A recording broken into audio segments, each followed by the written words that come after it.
All right, let's dive right into this explainer. Today we're unpacking a really disturbing recent report from NDTV. Guys, this case file sounds like it's straight out of a dark psychological thriller, but unfortunately, it is entirely real. We're looking at a highly educated guy, literally a mechanical engineer, who systematically built this deeply manipulative, abusive spiritual facade. It's kind of like a dark masterclass in modern manipulation. By breaking down the anatomy of this digital cult, we're going to see exactly how these traps get set in the real world. So, how does an IIT engineer become a cult leader? I mean, that is the unsettling core of the whole case, right? Usually, when we think of cult leaders, we picture these fringe, hyper-charismatic figures. Definitely not someone who just graduated from one of the absolute most prestigious tech institutes in the country. It's a massive, jarring contrast. You've got this modern, rigorous, logical education colliding with archaic, predatory manipulation. It absolutely shatters our assumptions about who's actually capable of engineering this level of psychological control.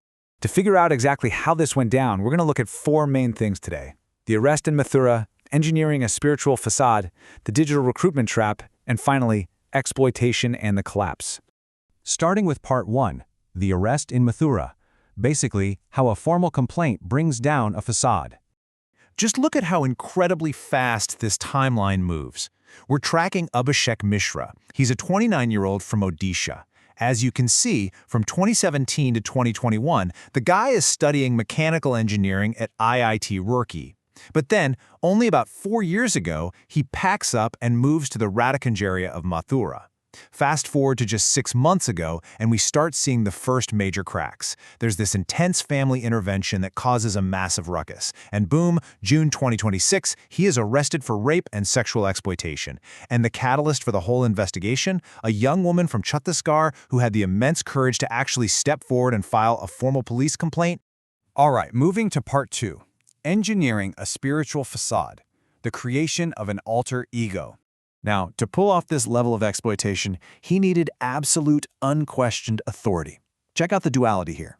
On the left, you've got the real him, Abhishek Mishra, a 29-year-old engineer. But on the right, Adit Karta Narayan Das, this highly curated, supposedly enlightened religious persona. He completely stripped away his actual professional background to literally don the robes of a spiritual guru. He didn't just call himself a guru, though. He specifically positioned himself as a Katavachak, which is a religious storyteller or preacher who recites and explains sacred texts. By claiming this very specific title, he wasn't just, asking people to listen to him. He was actively manufacturing this aura of ancient wisdom and moral authority. Because think about it. When someone truly believes you are speaking sacred truths, their critical thinking just kind of shuts down, right? It made his victims infinitely more likely to trust him completely blindly. Okay, part 3. The digital recruitment trap, weaponizing YouTube and LinkedIn. So here is the really crucial part. How did he actually find his victims? Well, he didn't rely on the old-school, word-of-mouth cult recruitment. No, he weaponized modern digital networking. According to the NDTV report, he cast a massive net using a YouTube channel called Radha Kripa Amrita, where he'd broadcast sermons in both Hindi and English. That let him reach a much broader, highly educated demographic. But here is the truly chilling part. He used LinkedIn. He literally maintained a professional LinkedIn profile under his fake religious alias to actively hunt for young women who shared his exact engineering background. He knew exactly the type of person he wanted to target, and he used corporate networking tools to go get them. All of this built up into a deeply terrifying step-by-step blueprint of grooming and exploitation. Let's walk through it. Step 1. Establish that initial trust through his online videos. Step 2. Slowly, methodically, manipulate these women into cutting ties with their families until they eventually moved right into his residence in Mathura. Step 3. Propose a Gandharva Vivah to lock in their total submission. And finally, Step 4. The horrific physical exploitation. We're talking spiked food, assault, and blackmail. I want to pause on Step 3 for a second, because this is wild. He proposed a Gandharva Vivah. For context, this is one of the 8 classical types of Hindu marriage, and it's traditionally based entirely on mutual consent and love, with zero family involvement. Do you see the manipulation here? He essentially weaponized a recognized cultural concept of a love marriage to completely obliterate the defenses of his victims. It was the perfect, supposedly religiously sanctioned excuse to legitimize isolating them entirely from their families. Which brings us to the final piece of the puzzle. Part 4, exploitation and the collapse, the fall of the house in Mathura.